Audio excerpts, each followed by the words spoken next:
naše Drine prošle godine podigli smo spomenik heroju Milošu Ćirkoviću, srpskom junaku i šumaru, čoveku koji je jedini ostao da brani svoj kućni prag i na taj način ušao u istoriju nebesku Srbiju.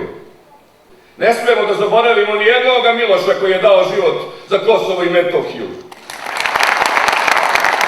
I zato smo mi ovde danas iz naše Drine sa vama, jer vam verujemo, jer verujemo da će sve ove nepravde biti ispravljene, tako da svi zajedno zaokružimo broj 2. 3. aprila i dobijemo našeg srpskog premijera Ivicu Dačića. Kad kažem srpskog, onda kažem velikim slovima. I vratimo našoj Srbiji osmeh na lice.